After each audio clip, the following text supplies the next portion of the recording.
λειτουργίας της. Στο διάστημα αυτό, σε όλες τις συναντήσεις μας, η μεγάλη προσέλευση, η ενεργό συμμετοχή και κυρίως η εμπιστοσύνη που μας δείξατε, μας έδωσε μεγάλη χαρά, αλλά και δύναμη, με στόχο πάντα το βέλτιστο αποτέλεσμα. Σας υποσχόμαστε και εφέτος να φέρουμε κοντά σας κάθε σημαντική φωνή, που μπορεί να προσφέρει γνώση, εκπαίδευση και υποστήριξη στην άσκηση του γονεϊκού σας ρόλου. Η δανειστική μας βιβλιοθήκη εμπλουτίζεται συνεχώς με νέα βιβλία και τον Νοέμβριο θα είμαστε σε θέση να αναγγείλουμε την έναρξη λειτουργίας της. Όσο για τις βιωματικές ομάδες γονέων που αρκετοί θεραπευτές επιθυμούν να οργανώσουν, προετοιμαζόμαστε και στο επόμενο κύκλο συναντήσεων θα τις πραγματοποιήσουμε. Δεν θα πάψουμε να είμαστε ανοιχτοί σε προτάσεις, αλλά και στις παρατηρήσεις σας. Η συνεργασία μεταξύ μας είναι το κλειδί για τη διατήρηση του θεσμού της Σχολής Γονέων. Μία παρένθεση εδώ. Θα μου επιτρέψετε για λίγο να χρησιμοποιήσω τον ενικό αριθμό.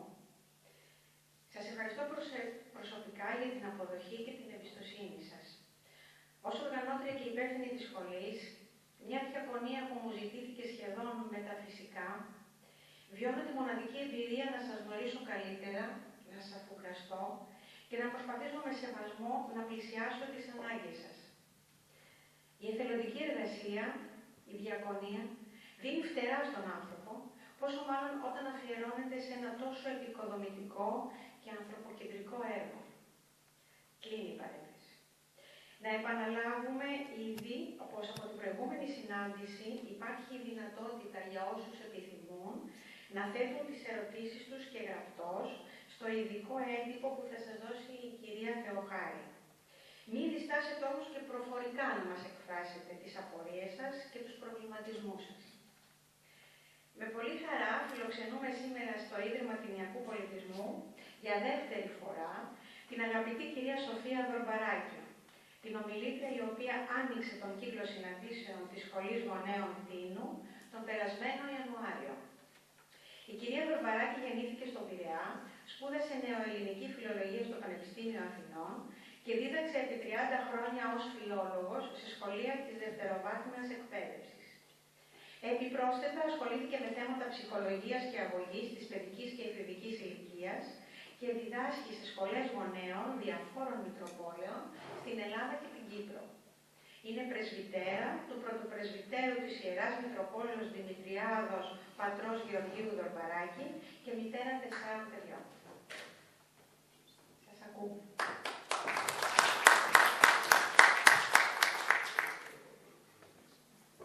Καλησπέρα σας, καλή χρονιά και ευλογημένη.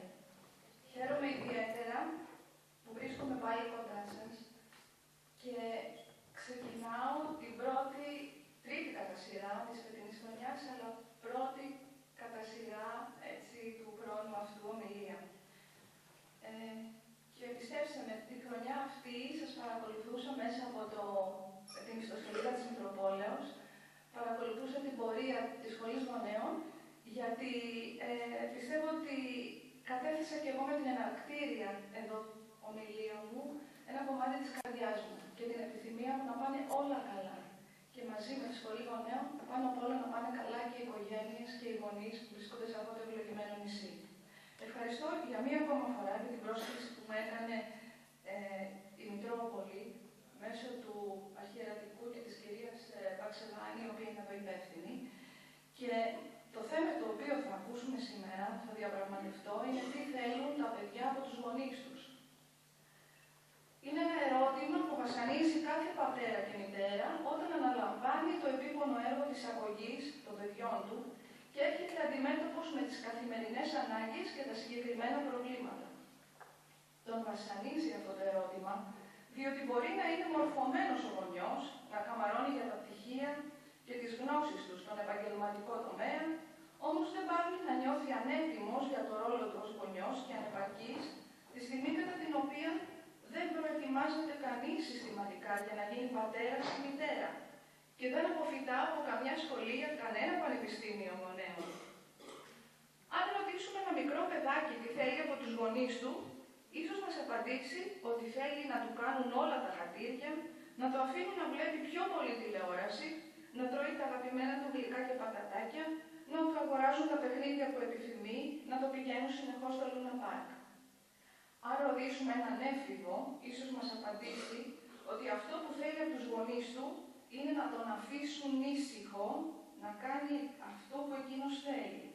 Να τον αφήσουν λίγο να ανασάνει από την αυστηρή επιτήρησή τους. Και άλλος ίσως έφηβος απαντήσει ότι το μόνο που επιθυμεί από τους γονείς του είναι να κάτσουν λίγο να τον ακούσουν, να δεχτούν τα παράπονα και τις επιθυμίες του, να ασχοληθούν πιο ουσιαστικά με αυτόν. Δύο διαφορετικές ηλικίες, η παιδική και η εφηβική, τρεις απαντήσεις. Και αυτό καταδεικνύει ότι τα παιδιά μεγαλώνοντας, πέρα από τις ηλικές απαιτήσεις που έχουν από τους γονείς τους, λαχταρούν για κάτι ουσιαστικότερο και βαθύτερο από αυτούς. Βεβαίως τα παιδιά έχουν ανάγκη από τις ηλικές φροντίδες για τη ζωή και την υγεία τους. Ηλικές παροχές που θα τους χαρίσουν μια σχετική οικονομική άνεση στη ζωή τους, αν οι γονείς έχουν τέτοια δυνατότητα. Φροντίδα για τη μόρφωσή τους που θα τους ανοίξει ορίζοντες για την επαγγελματική τους αποκατάσταση. Πέρα όμως από τις υλικές παροχές που πρέπει συνετά και με μέτρο να προσφέρονται στα παιδιά, αυτό που τρέφει τη ζωή τους και διαφυλάσσει τη συναισθηματική τους υγεία είναι η αληθινή αγάπη. Αυτό ζητούν τα παιδιά μας κάθε ηλικίας, αγόρια και κορίτσια. Αγάπη, αγάπη, αγάπη. Μα υπάρχει γονιός, θα μου πείτε, που να μην αγαπά τα παιδιά του. Υπάρχει γονιός που να μην στερείται, να μην αγωνίζεται, να μην θυσιάζεται για αυτά. Πώς εννοούμε όμως την αγάπη? Τι σημαίνει αληθινή αγάπη στα παιδιά και πώς αυτή εκφράζεται? Η απάντηση έρχεται όχι θεωρητικά μέσα από βιβλία, αλλά μέσα από τη συμπεριφορά και τις αντιδράσεις των ίδιων των παιδιών και εκφράζεται αρχικά σαν ένα μεγάλο αίτημα, αρμονική, συζυγική σχέση μεταξύ των γονιών τους. Αυτή είναι η μεγαλύτερη προσφορά των γονιών προς τα παιδιά και το μεγαλύτερο αίτημα. Οι γονείς να είναι μονιασμένοι και αγαπημένοι και να συνεργάζονται στο δύσκολο έργο της αγωγής. Αυτή η συζυγική αγάπη τρέφει τις ζωές τους όπως ο ήλιος τρέφει και αναπτύσσει τη ζωή πάνω στη γη. Είναι το εύκρατο κλίμα μέσα στο οποίο ανθίζουν οι ζωές των παιδιών και οι χαρακτήρες τους. Όταν υπάρχει και καλλιεργείται η αγάπη του ενός γονιού προς τον άλλον, όταν ο πατέρας αγαπάει τη μητέρα των παιδιών του και το αντίστροφο, τότε μόνο η αγάπη προς το παιδί καταξιώνεται, είναι γόνιμη και ευεργετική. Αυτή η αγάπη που βασίζεται στον αμοιβαίο σεβασμό και στην εκτίμηση, στην αλληλοβοήθεια και την από κοινού ανάληψη των ευθυνών για την ανατροφή των παιδιών. Αυτή η αγάπη δημιουργεί στις ψυχές των παιδιών ένα κλίμα εμπιστοσύνης και σιγουριάς και κάνει την οικογένεια κατοίκον εκκλησία, σύμφωνα με τα λόγια του Αποστόλου Παύλου. Σε αυτό το σπιτικό που η αγάπη δεν είναι λόγια του αέρα και θεωρία, αλλά καθημερινό βίωμα, τα παιδιά βλέπουν έμπρακτα στο πρόσωπο των γονιών τους τα πρότυπα αγάπης και ερωτικής σχέσης μέσα στο γάμο και αποκτούν μια σημαντική πνευματική πρίκα και εφόδια για όταν έρθει η ώρα και για το δικό τους γάμο. Έτσι οι γονείς γίνονται οι πρώτοι δάσκαλοι και μαθαίνουν με το παράδειγμά τους τα παιδιά να αγαπούν, να συγχωρούν, να μοιράζονται, να υποχωρούν, να δίνουν και να παίρνουν αγάπη. Να έχουν όχι μόνο δικαιώματα, αλλά και υποχρεώσεις. Με τον τρόπο αυτό και τα παιδιά, τα γενοφάσκια τους, παίρνουν τα ομορφότερα μαθήματα σεξουαλικής διαπαιδαγώγησης, φυσιολογικά και αβίαστα, χωρίς να προβληματιστούν τραγικά στα δύσκολα εφηβικά χρόνια. Πολλοί γονείς νομίζουν λανθασμένα πως αν βάλουν ως κέντρο της ζωής τους τα παιδιά τους, κάνοντας την οικογένειά τους παιδοκεντρική και δίνοντας τα πάντα σε αυτά, τότε θα τους κάνουν τη ζωή πιο εύκολη και αυτά ευτυχισμένα. Πόσο αλήθεια πέφτουν έξω με αυτή τη συμπεριφορά? Διότι, ανοίγουν τα εισαγωγικά, αν συμβεί κάτι τέτοιο, έχουμε πολλές δυσκολίες και τα ίδια μας τα παιδιά το πληρώνουν αυτό, διότι δημιουργούνται μετά προσκολήσεις των γονέων προς τα παιδιά, με αποτέλεσμα να υποφέρουμε και εμείς από υπερβολικό άγχος και τα ίδια τα παιδιά μας, στα οποία είμαστε προσκολλημένοι, σημειώνει ο πατήρ Βασίλειος Θερμός στο βιβλίο του «Χρειαζόμαστε την οικογένεια». Ο Όση αγάπη λοιπόν και να προσφέρεται στο παιδί δεν ωφελεί, είναι λειψοί και ανάπηροι όταν οι γονείς του παραμελούν τη συζυγία τους και αδιαφορούν ο ένας για τον άλλον. Αδικούμε τα παιδιά μας όταν παραμελούμε το γάμο μας. Τα παιδιά θέλουν χαρούμενους γονείς, γιατί πρώτα απ' όλα ζητούν να είναι χαρούμενοι αυτοί στη μεταξύ τους σχέση ως σύζυγοι. Αρκετές φορές όμως τα παιδιά γίνονται θεατές τραγικών συγκρούσεων των γονιών και τότε κλονίζεται η ψυχική τους ηρεμία, διαταράσσεται όλος ο συναισθηματικός τους κόσμος, χάνουν τη γη κάτω από τα πόδια τους, γιατί νιώθουν μετέωρα και ένοχα σε καταστάσεις που αυτά δεν φταίνε. Οι γονείς βεβαίως είναι διαφορετικές προσωπικότητες. Θα εκφράσουν τις διαφωνίες και τις αντιθέσεις και ίσως συγκρουστούν, διότι και αυτοί οριμάζουν μέσα στη σχέση τους και μεγαλώνοντας τα παιδιά τους. Άλλος οριμάζει πιο άμεσα και γρήγορα και άλλος με πιο αργό ρυθμό. Είναι όμως ανεπίτρεπτο οι αντιπαραθέσεις αυτές, οι τσακωμοί και οι διαφωνίες να γίνονται μπροστά στα παιδιά τους και να τα διχάζουν, χρησιμοποιώντας τα ως κριτές, ως δικαστές του ενός για τον άλλον. Τα παιδιά αγαπούν και τους δυο γονείς τους και τους θέλουν και τους δυο μαζί, αγαπημένους, και δεν μπαίνουν στη διαδικασία ποιος έχει δίκιο ή άδικο σε ένα καυγά. Ξέρεις, εγώ όταν μεγαλώσω θα γίνω επιστήμονας, μεγάλος επιστήμονας, και θα φτιάξω μία κόλλα, την πιο δυνατή κόλλα του κόσμου, για να κολλήσω τη μαμά και τον μπαμπά. Αποκαλύπτει ένα 5χρονο κοριτσάκι όταν το ρώτησε τι θα γίνει όταν μεγαλώσει. Πληγώνονται ανεπανόρθωτα όταν βλέπουν και ζουν τη διάσταση, τη διαφωνία, την αμφισβήτηση, την έλλειψη σεβασμού στη σχέση των γονιών τους και τα καταλαβαίνουν όλα, από τα σκληρά λόγια έως την ψυχρή συμπεριφορά και την γεμάτη υπονοούμενα και ηρωνία στάση των συζύγων. Οσμίζονται το κλίμα των σχέσεων των γονιών τους, ακόμα και όταν δεν μπορούν να μιλήσουν. Όταν είναι μικρά και τάχα δεν καταλαβαίνουν. Πώς να κρυφτείς από τα παιδιά, έτσι κι αλλιώς τα ξέρουν όλα. Τραγουδάει σαν ένα τραγούδι του Διονύσης Σαββόπουλος. Τα παιδιά όλα τα νιώθουν. Όχι βέβαια με το μυαλό τους, αλλά με την καρδιά τους, που είναι αγνή και δεκτική, και αντιδρούν είτε με κλάματα και ανησυχία όταν είναι μωρά, είτε με σκανταλιές και παραγωγική συμπεριφορά όταν είναι μεγαλύτερα. Πόσες φορές εμείς οι δάσκαλοι μέσα στις σχολικές αίθουσες έχουμε γίνει μάρτυρες τέτοιων συμπεριφορών. Καλούμε το γονιό για να μαλώσει το παιδί του και τελικά βλέπουμε ότι πρέπει να μαλώσουμε το γονιό, το παιδί είναι το λιγότερο ένοχο. Ας ανατρέξουμε στο σημείο αυτό στις συμβουλές που έδινε ο Άγιος των ημερών μας, ο Άγιος Γέροντας Πορφύριος, σε γονείς που κατέφευγαν σε αυτό να βρουν κάποια λύση και παρηγοριά σε προβλήματα που αντιμετώπιζαν από τα παιδιά τους φυσικά, όχι από τη συζυγία τους. Έλεγε λοιπόν ο Άγιος, εκείνο που σώζει και φτιάχνει καλά παιδιά είναι η ζωή των γονέων μέσα στο σπίτι. Οι γονείς πρέπει να γίνουν άγιοι κοντά στα παιδιά, με την πραότητά τους, την υπομονή τους, την αγάπη τους και η χαρά που θα έρθει, η αγιοσύνη που θα τους επισκεφθεί, θα εξακοντήσει στα παιδιά τη χάρη. Για την κακή συμπεριφορά των παιδιών φταίτε γενικά εσείς οι γονείς. Δεν τα σώζουν ούτε οι συμβουλές, ούτε η πειθαρχία, ούτε η αυστηρότητα. Περί της αγωγής των παιδιών από το βιβλίο «Δύο σκελόγοι του Γέροντος Πορφυρίου», Χανιά 2010. Μέχρι εδώ όμως μιλήσαμε για την οικογένεια, στην οποία η αρμονική συζυγική σχέση μεταξύ των γονιών είναι όχι βέβαια δεδομένη, αλλά ασφαλώς το ζητούμενο.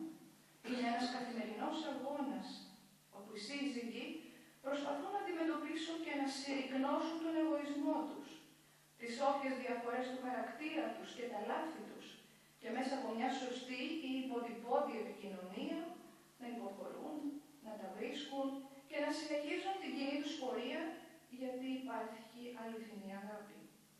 Όμως οι καιροί άλλαξαν. Η οικογένεια άλλαξε, η μητρότητα άλλαξε, ο γάμος συνεχώς αλλάζει. Η μονογονεϊκότητα τα τελευταία 20 χρόνια αποτελεί και για την Ελλάδα ένα νέο σχήμα οργάνωσης της οικογένειας. Το 2001, οι μονογονεϊκές οικογένειες στη χώρα μας ανέρχονταν στο 22% στο σύνολο των οικογενειών, με συνεχή αυξητική τάση.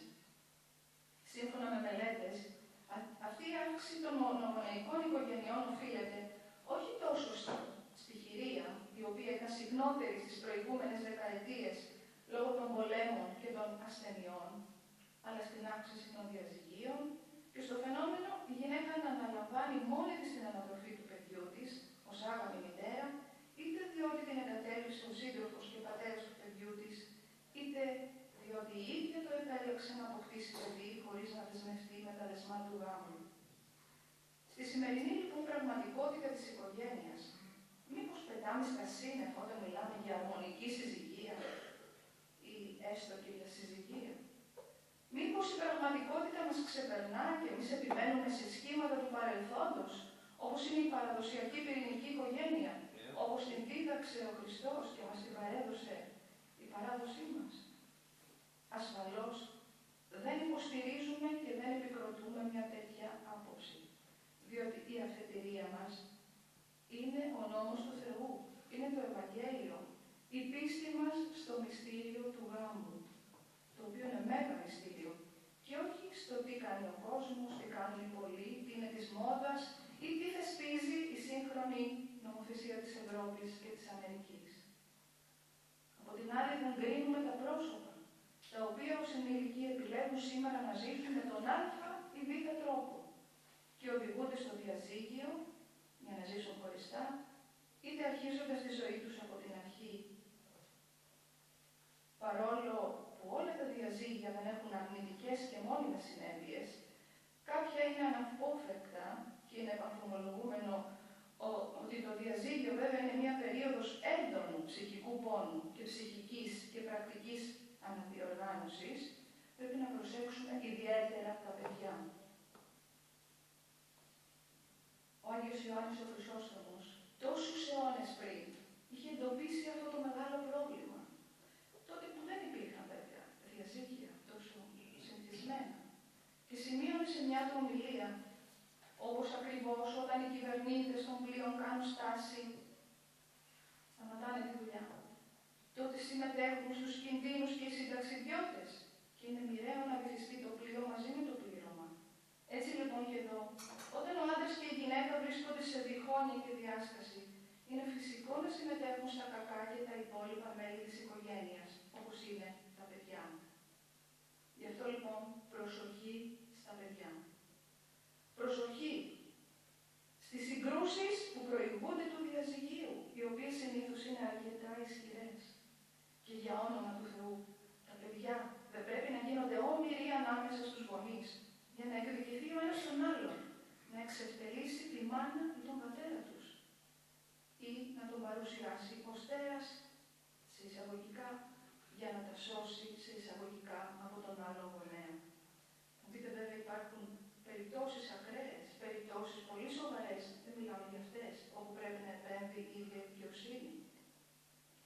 Το μεγαλύτερο φόρο και παροχή σε αυτά τα πληγωμένα παιδιά ενός τέτοιου γάμου είναι η διαφύλαξη μιας σχετικής ηρεμίας και νυφαλιότητας και η ψυχική τους ισορροπία όσο είναι δυνατόν αυτό να συμβεί.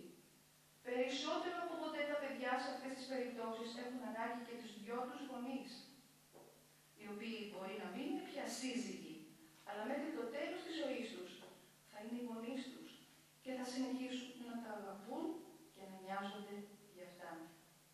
Και δεν υπάρχει μεγαλύτερη αγάπη προς αυτά από το να σέβονται ο ένας τον άλλο γονιό, όποιος και όπως είναι. Όσο και αν μην εκτιμάει ο ένας τις επιλογές του άλλου και τη νέα του ζωή.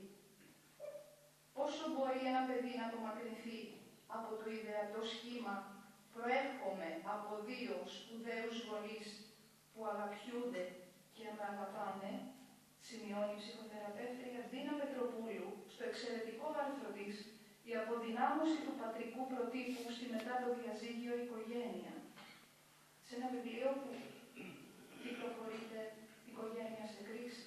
Και πραγματικά είναι εξαιρετικό βιβλίο αυτό. Νομίζω είναι το δώσει Ακρίτσας, αν θυμάμαι καλά. Και συνεχίζει. Το καινούριο οικογενειακό σχήμα θα πρέπει να περιέχει τα ίδια πρόσωπα, πραγματικά ή ψυχικά. Ο άνθρωπος συνεχίζει να ορίζει την ταυτότητά του από τους δύο γεννήτωρές του. Όποια και αν είναι η εξέλιξη, έχουμε ανάγκη για τους δύο γονείς μας. Ας μην κάνουμε λοιπόν ορφανά παιδιά με ζωντανούς γονείς. Και προτείνει η μητέρα, η οποία έχει κυρίως τη φροντίδα και επιμέλεια των παιδιών μετά το διαζύγιο με τον άντρα της, παρόλη την πίκρα και τον πόνο της, παρόλη την προδοσία που ίσως έχει υποστεί, θα πρέπει να κάνει την υπέρβαση για τον καλό των παιδιών της. Όχι να μην χωρίσει, αλλά να βλέπει στο πρόσωπο του πατέρα τους, όχι τον άντρα που θεωρεί υπεύθυνο για τη διάλυση της οικογένειάς της, αλλά εκείνον με τον οποίο τη δημιούργησε. Πραγματικά δύσκολα πράγματα σε δύσκολους καιρούς. Αλλά όταν υπάρχει αληθινή αγάπη προς τα παιδιά και σεβασμό στο πρόσωπο του άλλου, τότε γίνεται το θαύμα, τα αδύνατα παρανθρώπης δυνατά παρά το Θεό. Και μέσα από το πρόβλημα μιας διαλυμένης οικογένειας μπορούν να προκύψουν θετικά αποτελέσματα, που είναι η ψυχική ισορροπία των προσώπων και η συγκρότησή τους πραγματικά να διαφυλαχθεί, είτε είναι αυτοί οι γονείς, είτε είναι τα παιδιά. Αφού μιλήσαμε για το πρωταρχικό αίτημα των παιδιών, που είναι η αρμονική συζυγία και αγάπη μεταξύ των γονιών τους, ας προχωρήσουμε στο δεύτερο, εξίσου μεγάλο σημαντικό αίτημά τους. Ποιο λέτε να είναι αυτό? Να έχουν τους γονείς παρόντες στο ρόλο τους. Παρόντες γονείς. Τα παιδιά θέλουν τους ίδιους τους γονείς τους και όχι υποκατάστατα γονιών. Ο σύγχρονος τρόπος ζωής με τα πάμπολα οικονομικά και κοινωνικά προβλήματα, και σήμερα στον καιρό μας με αυτή την πραγματική κρίση αξιών και οικονομικών μεγεθών, ο σύγχρονος λοιπόν τρόπος αυτός ζωής κάνει τους γονείς να ασχολούνται σχεδόν όλη την ημέρα με την εργασία τους ή με το κυνήγι να βρουν εργασία και να αφιερώνουν ελάχιστο χρόνο στην ανατροφή των παιδιών τους. Από ό,τι σε όλη την ημέρα έχουν αναθέσει το δύσκολο αυτό έργο σε τρίτα πρόσωπα. Στην καλύτερη περίπτωση σε παππούδες και γιαγιάδες, στη χειρότερη στην τηλεόραση. Και όταν συναντιούνται το βράδυ με τα παιδιά τους, είναι κατάκοποι και αδύναμοι να ασχοληθούν μαζί τους. Σε άλλες πάλι περιπτώσεις, ενώ είναι δίπλα στα παιδιά τους σωματικά, απουσιάζουν ψυχικά. Και δεν αναλαμβάνουν τις ευθύνες τους ως γονείς, είτε διότι φοβούνται τα λάθη τους, είτε διότι πνίγονται στα δικά τους προβλήματα και εγκαταλείπουν αυτό το μεγάλο έργο της αγωγής, όπως είπαμε, σε πρόσωπα κατάλληλα, στην τύχη, ή αφήνουν τα παιδιά να κάνουν ό,τι θέλουν. Και τότε είναι που η αγάπη, γιατί πρέπει να εκφραστεί η αγάπη, είναι ένα συναίσθημα θετικό που πρέπει να βγει στα αγαπόμενα πρόσωπα. Εκφράζεται μόνο με παροχές, που τα παιδιά δεν τις ζητούν, δεν τις έχουν ανάγκη. Ή το τραγικότερο, μαθαίνουν με αυτές. Μαθαίνουν στα πολλά λεφτά, παλιότερα, μαθαίνουν στα πολλά δώρα, μαθαίνουν στα χατήρια. Και έτσι συνηθίζεται από το παιδί από μικρό να κακομαθαίνει. Πλούσιοι γονείς πήρξαν το μοναχοπέδι τους με πολλά ακίνητα, για να μπορεί να ζήσει άνετα στη ζωή του. Ένα παιδί που το απέκτησαν με πολύ κόπο, αλλά δεν νοιάστηκαν για τις πραγματικές του ανάγκες. Όταν πριν από λίγο πέθανε ευνηδίως ο πατέρας, αληθινή ιστορία, γνωστό μου, του άφησε αμύθιτη ακίνητη περιουσία, αλλά το παιδί συντετριμένο ξέσπασε πάνω στο φέρετο του πατέρα του λέγοντας «Μπαμπά, εσένα ήθελα, όχι τα λεφτά και τα σπίτια σου». Η υπερβολή στις υλικές προσφορές κρύβει την αδυναμία των γονιών να βρεθούν κοντά στα παιδιά τους, να αναπτύξουν σχέση μεταξύ τους, να παίξουν, να αστιευτούν, να συζητήσουν και προσπαθούν να τα ξεφορτωθούν σε εισαγωγικά, όπως είπαμε, κάνοντάς τους όλα τα χατήρια. Μην προσπαθούμε με τις παροχές να σβήσουμε ενοχές, επισημαίνει εύστοχα ένας ψυχίατρος. Αν ο γονιός δεν είναι στη θέση του και δεν ασχολείται με το παιδί του, το σπίτι μένει ακέφαλο και οι επιπτώσεις στην ψυχική υγεία του παιδιού είναι ολέθριες. Περγάτοι γονείς, επιπόλαιοι γονείς, φοβισμένοι γονείς, ανεύθυνοι γονείς οδηγούν τα παιδιά τους σε πολλά προβλήματα, γιατί με τον ΑΒ τρόπο τα παιδιά νιώθουν παραμελημένα. Και ας έχουν όλα τα καλά της γης, ό,τι ποθήσει η ψυχή τους. Δεν έχουν όμως την παρουσία των γονιών στη ζωή και αυτό τα καθιστά ψυχικά ανάπηρα και επιρρεπεί στην παρηγοριά άλλων και ουσιών. Ας δούμε όμως γιατί το παιδί έχει ανάγκη τόσο πολύ από τους γονείς του και τίποτα δεν μπορεί να τους αναπληρώσει. Διότι οι γονείς είναι αναντικατάστατοι. Είναι οι χορηγοί της ζωής και ο συγκεκριμένος τους ρόλος είναι δοσμένος από τον ίδιο το Θεό από καταβολής κόσμου και όχι συμβατικά από κάποιο κοινωνικό ανθρώπινο συμβόλαιο. Δεν είναι δυνατόν στη θέση τους να βγουν υποκατάστατα όταν δεν υπάρχει λόγος. Και οι γονείς να γίνουν οι φίλοι ή κάποιος τρίτος, ή να αντιστραφούν οι ρόλοι και τα παιδιά να γίνουν γονείς και να κυβερνούν το σπίτι και να κάνουν ό,τι θέλουν. Σε τέτοιες περιπτώσεις η οικογένεια γίνεται κυβέρνητο καράβι ή χειρότερα τρελοκομείο. Ο καθένας λοιπόν στην οικογένεια έχει το ρόλο του. Ο πατέρας, η μητέρα, το πρώτο παιδί, το δεύτερο, το τρίτο, ο παππούς, η γιαγιά, οι φίλοι, οι συγγενείς, οι υπόλοιποι. Ο πατέρας, και μιλήσατε ή θα μιλήσετε για το ρόλο του πατέρα. Μιλήσατε, τα είπε ο κύριος Στανός, έτσι. Είναι η έκφραση του ανδρισμού, της σταθερότητας, του νόμου, της πειθαρχίας. Εκείνος που προκαλεί στο αγόρι την επιθυμία να ταυτιστεί μαζί του και να εσωτερικεύσει τα θετικά του χαρακτηριστικά και στο κορίτσι απαραίτητος να αναγνωριστεί από τον πατέρα του και να αγαπηθεί από αυτόν. Η μάνα είναι η έκφραση όλου του συναισθηματικού κόσμου και ιδιαίτερα της ιστορικής και της αγάπης που έχει κάθε παιδί. Θα μιλήσετε και για τη μάνα ιδιαιτέρως. Προσοχή όμως με αυτήν, θα ταυτιστεί το κορίτσι της. Ο ρόλος της όμως είναι εξίσου σημαντικός και για τα αγόρια, διότι αυτή θα ενδυναμώσει το πατρικό πρότυπο ακόμα και στην περίπτωση που ο πατέρας είναι απόν, ταξιδεύει, έχει πεθάνει, είναι σε διάσταση. Ακόμα και τότε πρέπει να τονιστεί το πατρικό πρότυπο, ακόμα και όταν έχει εγκαταλείψει ο ίδιος το ρόλο του. Είναι πολύ σημαντική αυτή η θέση της γυναίκας. Δεν είναι για να παίρνει με το μέρος της τα παιδιά και να τα χρησιμοποιεί. Δεν είναι για να τα κακομαθαίνει. Είναι για να φτιάχνει αληθινούς χαρακτήρες. Στη σκιά του άντρα, όχι, πλάθοντας άντρες, ανδρικά φρονήματα και πλάθοντας σωστές γυναίκες.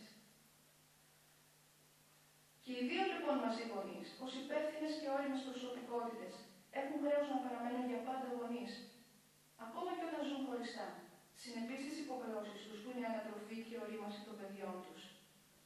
Ασφαλώς σε αυτή την περιπέτεια της αγωγής θα διαπράξουν λίγα ή πολλά λάθη. Κανένας δεν είναι αλάνθαστος. Δεν υπάρχει τέλειος γονιός, όπως δεν υπάρχει τέλειος σύζυγος και τέλειος άνθρωπος. Όταν θαυμάζουμε ένα ζευγάρι, έναν άνθρωπο, θαυμάζουμε την εξωτερική του έκφραση. Δεν ξέρουμε τα λάθη του. Δεν ξέρουμε τις κρυφές του αμαρτίες. Δεν ξέρουμε πώς λειτουργεί σε συνάφεια με τον άλλον άνθρωπο.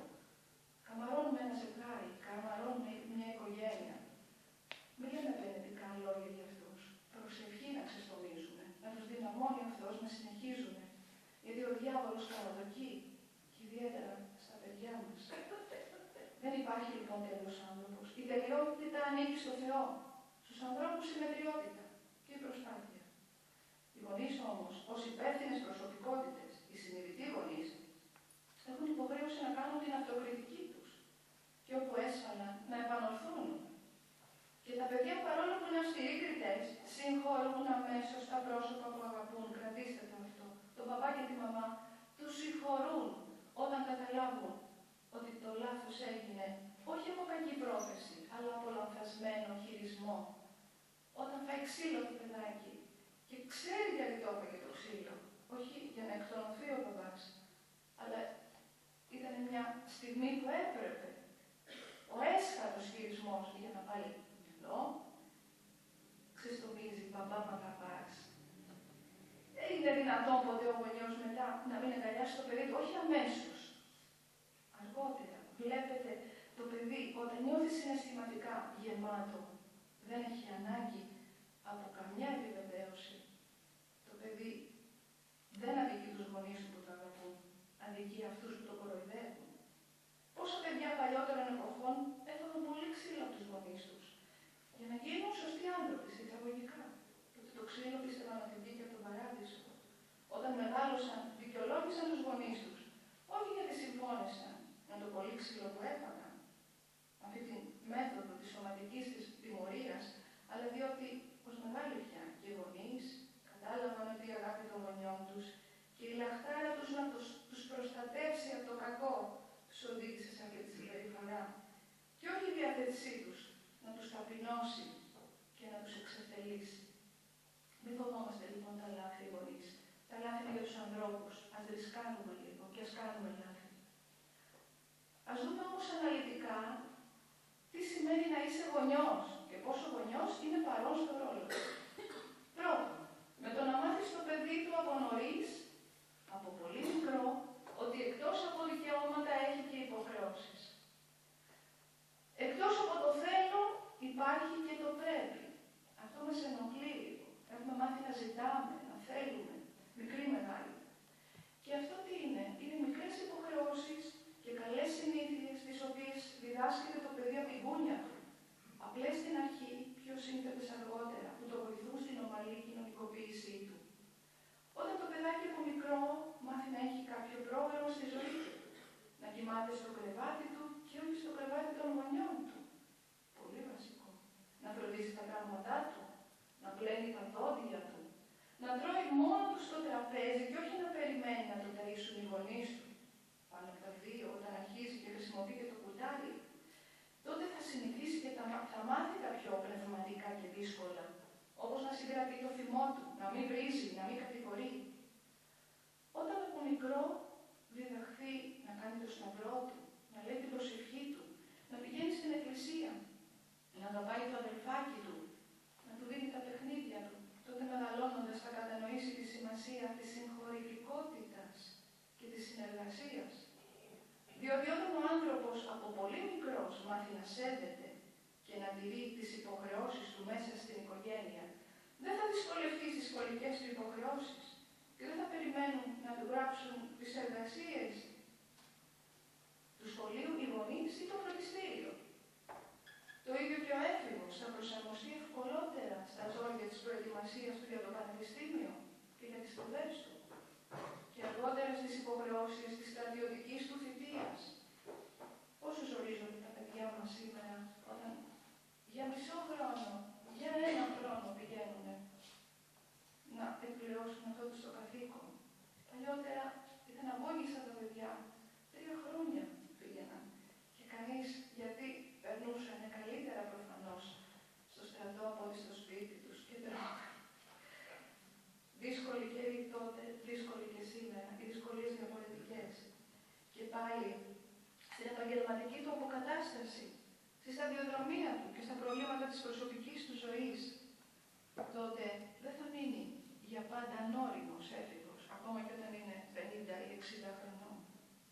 Από νωρίς λοιπόν πρέπει να αρχίζει ο γονιός το έργο του, το έργο της αγωγής, για να μπορέσει πιο εύκολα να δει αποτελέσματα. Σαν τους αλληλείς των Μαργαριταριών που μας τους θυμίζει ο Άγιος Ιωάννης ο Χρυσόστομος, στο έργο του περί γενοδοξίας και όπως δει τους γονέας ανατρέφει τα τέκνα, λέει ο Άγιος Πατήρ. Λένε πως τα μαργαριτάρια, όταν τα βγάλουν από τη θάλασσα, είναι σαν τις σταγόνες του νερού. Αν λοιπόν είναι έμπειρος ο αλληλέας των μαργαριταριών, μόλις τα πιάσει, τα βάζει στην παλάμη του και αφού τα περιστρέψει κατάλληλα, τα κάνει τελείως στρογγυλά. Όταν όμως κλειδωθούν, τότε δεν μπορεί να τους δώσει άλλο σχήμα. Το ίδιο πρέπει να κάνει και κάθε πατέρας και μητέρα για τα παιδιά του όταν είναι μικρά. Τα σχόλια περιτρέπουν. Συνήθως θυμόμαστε να ασχοληθούμε με τα παιδιά μας όταν μας χτυπήσει την πόρτα του σπιτιού μας η κρίση της εφηβείας. Τότε πραγματικά να σκουπωνόμαστε. Είναι προτιμότερο να δείξουμε εγρήγορση όταν είναι μικρά, από την κούνια τους. Δεύτερον, γονιός είναι ο σωστός, αυτός που μαθαίνει το παιδί ότι η ζωή έχει κανόνες που πρέπει όλοι να τηρούν. Όρια που πρέπει όλοι να τα σέβονται. Και κάθε φορά που τα παραβιάζουμε, όλοι θα υφιστάμεθα τις συνέπειες και των πράξεών μας. Το παιδί πρέπει να μάθει να σέβεται τους συνανθρώπους του, οι οποίοι έχουν και αυτοί δικαιώματα και ελευθερίες. Και ό,τι θέλει να του κάνουν οι άλλοι, αυτό να κάνει και το ίδιο. Είναι λόγια του Χριστού αυτά. Θέλεις αγάπη, δώσε αγάπη. Θέλεις εκτίμηση, δώσε εκτίμηση.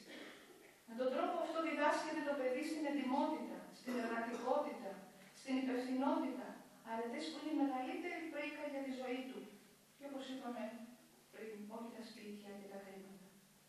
Αν δεν έχει διδαχθεί από το σπίτι του το παιδί να λέει όχι εκεί που πρέπει, θα ενδώσει εύκολα στο φίλο που θα του δώσει το πρώτο τσιγάρο ή κάποια ναρκωτική ουσία. Αν δεν έχει δει στο πρόσωπο των γονιών του την εργατικότητα και δεν έχει εκπαιδευτεί σε αυτό, θα τα περιμένει τη ζωή του όλα έτοιμα. Και ίσως γίνει όχι ο άνεργος που ψάχνει δουλειά. Αυτό είναι έντιμο και είναι ρεαλιστικό. Αλλά ο άεργος που δεν θέλει τη δουλειά και τη φοβάται τη δουλειά. Ας προσέξουμε εδώ. Γκρινιάζουμε για την ανεργία. Γκρινιάζουμε σήμερα για την έλλειψη θέσεων εργασίας. Ποιο όμως από τα παιδιά μας δέχεται να κάνει πράγματα τα οποία οι παλιότερες γενιές καυχόνταν, χειρονακτικές εργασίες ή δουλειές που δεν είναι τόσο πολύ κυριλάτες. Δυστυχώς μεγαλώσαμε τα παιδιά μας για να γίνουν διευθυντές, για να γίνουν επιχειρηματίες, για να πιάσουν αμέσως τα λεφτά στα χέρια τους του τελευταίου κλιμακίου. Μεγαλώσαμε τα παιδιά μας για θέσεις υψηλότατες. Γιατί τα γεμίσαμε με πτυχία. Εντάξει, καλό αυτό. Αλλά πάνω απ' όλα δεν τα διδάξαμε ότι όλα αυτά με πολύ κόπο πρέπει να τα κατακτήσει. Αν από μικρό δεν μάθει το παιδί να αναλαμβάνει την ευθύνη των πράξεών του, μεγαλώνοντας θα γίνει ανεύθυνος ενήλικας, που όλα θα του φταίνε. Όλα θα του φταίνε για τα κακά της ζωής του που του συμβαίνουν. Οι φίλοι του, η κοινωνία, η κρίση, το σύστημα, η πατρίδα του. Θα βρίζει από το πρωί μέχρι το βράδυ. Και δυστυχώς η γκρίνια περισσεύει σε όλους μας, περισσεύει στους γύρω μας, περισσεύει στις οικογένειές μας. Όχι βέβαια πάντα χωρίς λόγο. Αυτή η γνώση των κανόνων της ζωής, ενώ φαίνεται πως περιορίζει την ελευθερία των παιδιών, αντιθέτως τα δυναμώνει, τα σκληραγωγεί και τα προετοιμάζει με τον καλύτερο τρόπο για το ταξίδι της ζωής. Ο καλός γονιός μέσα από την οικογένεια μαθαίνει το παιδί του και να συνεργάζεται με τα άλλα μέλη της οικογένειας. Προσοχή σε αυτό, γιατί ο καθένας έχει το δικό του ξεχωριστό ρόλο. Όλοι μέσα στην οικογένεια είναι πολύτιμοι, κανένας δεν περισσεύει. Σαν μια αθλητική ομάδα, όπου όλοι έχουν τη θέση τους. Ακόμα και αυτοί που κάθονται στον πάγκο. Κάποια ώρα θα αντικαταστήσουν αυτούς που κουράστηκαν και είναι στην πεντάδα. Όλοι λοιπόν έχουν το πόστο τους. Όλοι που πρέπει να τηρούν τους κανόνες και έχουν ένα κοινό σκοπό, την προκοπή και την ομαλή συμβίωση. Το παιδί λοιπόν μες στην οικογένεια πρέπει να εκπαιδευτεί, όχι να ανταγωνίζεται τον αδελφό του για να του βάλει το μάτι. Γιατί μεθαύριο θα ανταγωνιστεί τον συνάδελφο, να πατήσει στο πτώμα του, να πάρει τη θέση του. Ούτε πάλι να μάθει σε μια άμυλα για να βγει πρώτος σε έναν αγώνα δρόμου. Λέμε στο παιδί μας πολλές φορές άμυλα, πρώτος, πρότευσε, να πάρει στο βραβείο. Ποιο βραβείο? Μόνο οι πρώτοι βραβεύονται. Στα βραβεία υπάρχουν μόνο 3 βραβεία, δηλαδή στη ζωή. Του πρώτου, του δεύτερου, του τρίτου. Η ζωή έχει μόνο για τις 3 πρώτες θέσεις. Όλοι οι άλλοι τι είναι? Για το κάλαθο των αχρηστών. Δεν υπάρχει βραβείο επιμέλειας, βραβείο σύνεσης, βραβείο εργατικότητας. Δεν υπάρχει βραβείο υπομονής. Δεν υπάρχει βραβείο αγάπης. Δίνεται ποτέ τέτοιο βραβείο? Βραβείο δίνονται μόνο για βραβεία ευφυΐας, αποδοτικότητας, στους σπρίντερ, σε αυτούς οι οποίοι είναι δρομείς μεγάλων ταχυτήτων, στους αθλητές. Ναι, δεν είναι έτσι η οικογένεια. Δεν πρέπει να είναι έτσι η κοινωνία. Λοιπόν, το παιδί πρέπει να μάθει στην αλληλεγγύη ότι όλοι είναι πολύτιμοι. Όλοι έχουν την ιερή θέση στην οικογένειά τους. Ο έξυπνος και ο λιγότερο έξυπνος. Ο υγιής, αλλά και ο ανάπηρος, ο οποίος μπορεί να μην είναι γενετής, μπορεί να μας προκύψει κάτι στην πορεία της ζωής μας. Τι θα το κάνουμε τον άνθρωπό μας? Θα τον πετάξουμε στον Γεάδα? Αν δεν τον διδάξουμε στα παιδιά μας, τότε θα κλάψουμε πολύ. Όλοι έχουν θέση. Ο ξεκούραστος και ο κουρασμένος. Ο νέος και ο γεροντότερος. Αλλήλων τα βάρη βαστάζεται, μα λέει ο Χριστός. Το διδάσκουμε αυτό στα παιδιά μας. Δεν ήρθα να κάνω κήρυγμα. Πράγματα τα ζούμε αυτά καθημερινά και συγκρουόμαστε και λέμε, μα γιατί να είμαι έτσι? Τι μου φταίει? Γιατί να είναι έτσι το παιδί μου? Και στο παιδί μου βλέπω τον καθρέφτη της δικής μου αγωγής. Βλέπω τα δικά μου λάθη και τα δικά μου πάθη. Την ανταγωνιστικότητα.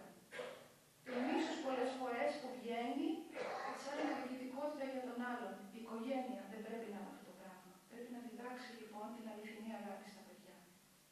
Για τους αρχαίους Έλληνες που δεν ήταν χριστιανοί, η οικογένεια ήταν η εστία, η φωτιά, το τζάκι, γύρω από το οποίο μαζευόντουσαν.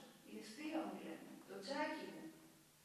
Σκεφτείτε το αυτό και η προστάτηδα Αγία θεότητα, συγχωρέστε με, της αρχαιότητας ήταν η θεά εστία. Δηλαδή αυτή που διατηρούσε αναμένη σε κάθε σπίτι τη φωτιά. Συμβολικότατο, τη φωτιά της αγάπης, της υπομονής. Οι αρχαίοι Έλληνες που δεν ήξεραν την αλήθεια. Και οι χριστιανοί πώς ονόμασαν την οικογένεια? Κατοίκον εκκλησία. Εκκλησία το σπίτι μας. Μέσα στο οποίο τελείται ποιο μυστήριο? Όχι βέβαια της κοινωνίας, αλλά της αγάπης. Ευθύνη λοιπόν στα παιδιά μας, υπευθυνότητα. Τρίτο, να μεταδώσουμε στα παιδιά μας με το παράδειγμά μας την πίστη και την αγάπη στον Θεό. Τα προηγούμενα θα μπορούσαν να ισχύσουν και για τους μη πιστούς γονείς, εκτός της Εκκλησίας. Βέβαια, δεν έχεις τα κότσια, το κουράγιο να διδάξεις αγάπη, αν δεν παντάς την αληθινή αγάπη. Ο γονιός που έχει τη δωρεά της πίστης αισθάνεται αυτονόητο ότι αυτό που ζει και το χαίρεται χρειάζεται να το μεταδώσει. Αλλά για να το μεταδώσει πρέπει να το ζει. Και είναι παρατηρημένο ότι δεν μπορούμε να πείσουμε κάποιον για κάτι που δεν έχουμε πιστέψει και δεν ζούμε οι ίδιοι μέσα σε αυτό. Λοιπόν, δεν μπορούμε να πείσουμε το παιδί μας να πάει στην Εκκλησία, να πιστέψει, να εφαρμόσει το Ευαγγέλιο, αν εμείς δεν προσπαθούμε να το εφαρμόσουμε. Λοιπόν, η πίστη στον Θεό θα δώσει νόημα στη ζωή τους. Η Αλεξίου λέει ένα πολύ ωραίο τραγούδι, παλιότερο, το οποίο δυστυχώς δεν ακούγεται στα ραδιόφωνα. Δώσ' μου ένα όνειρο να ονειρευτώ, δώσ' μου ένα σύνορο να μην χαθώ, δώσ' μου ένα σκοπό για να πορευθώ. Πού θα δει το παιδί μας σκοπό στη ζωή του, αν δεν του το δώσει η Εκκλησία και η πίστη στον Θεό? Χρειάζεται όμως πολύ μεγάλη προσοχή. Μιλήσαμε για το ποιος είναι ο υπεύθυνος γονιός. Τι σημαίνει αληθινή αγάπη για το παιδί του. Τι θέλουν σε τελευταία ανάλυση τα παιδιά από εμάς. Όλη αυτή η διαδικασία είναι πολύ όμορφη. Πώς πρέπει να γίνεται? Μέσα σε ένα κλίμα ελευθερίας. Με σεβασμό στην προσωπικότητα του παιδιού και στις ιδιαίτερες κλίσεις του. Ποτέ δεν πίεση και προς τα εκεί. Γιατί διαφορετικά, αν το παιδί νιώσει πίεση από τα μη και τα πρέπει, τότε το χάσαμε το παιχνίδι. Κοπήκαν οι γέφυρες και υπάρχει έλλειψη πραγματικά διακριτικότητας από μέρους μας, που πρέπει να σεβόμαστε την προσωπικότητα του παιδιού. Οι υπερβολές μας λοιπόν με τα μη, με τα πρέπει, με την πίεση, μπορεί να οδηγήσει σε αντίθετο αποτέλεσμα και να το βλάψουμε το παιδί. Θα πρέπει να συμπεριφέρεσαι στα παιδιά σας όπως τα ρολόγια, συμβουλεύει ο πατήρ Παΐσιος ο Αγιορείτης. Όσο παίρνει το ελαττήριό τους, όσο παίρνει, τα κουρδίζουμε γρήγορα. Μετά σιγά σιγά προσέχοντας να μην σπάσουμε το ελαττήριο με το ζόρισμα. Έτσι και τα παιδιά, σιγά σιγά. Σε τελευταία ανάλυση, ο σωστός γονιός πρέπει να μεγαλώνει τα παιδιά του με ταπείνωση, όχι να τα ταπεινώνει. Έχοντας τη συναίσθηση ότι έχει στα χέρια του ένα θησαυρό μέσα σε οστράκινα σκεύη. Ένα ακατέργαστο υλικό, ένα μάρμαρο, εδώ στην πύλη υπάρχει άφθονο, και το μάρμαρο μεταποιήθηκε σε θαυμαστά έργα τέχνης. Ένα τέτοιο λοιπόν μάρμαρο, ένα τέτοιο υλικό έχουμε στα χέρια μας και καλούμαστε με το λάξιμα που θα του δώσουμε, με την αγωγή, να δημιουργήσουμε, να βοηθήσουμε μάλλον με τη βοήθεια του Θεού να δημιουργηθεί ο χαρακτήρας του παιδιού. Τώρα αν θα φτιάξουμε ένα αριστούργημα ή ένα τερατούργημα, εξαρτάται και από εμάς και από πολλούς παράγοντες και από το χαρακτήρα του παιδιού και από το περιβάλλον το υπόλοιπο. Τα παιδιά λοιπόν ζητούν αυτό από εμάς. Και αυτό σε τελευταία ανάλυση θα μας ζητήσει και ο Θεός όταν απολογηθούμε ενώπιον Του για το τάλαντο που πήραμε στα χέρια μας. Γιατί έχουμε πάρει ένα μεγάλο τάλαντο εμείς οι γονείς. Ποιο είναι αυτό? Η πατρότητα και η μητρότητα. Είναι μια δωρεά που πρέπει να συνειδητοποιήσουμε ότι έχουμε στα χέρια μας και η ευθύνη μας, όπως είπαμε, είναι να βλάσουμε τους χαρακτήρες των παιδιών μας. Σας ευχαριστώ πολύ.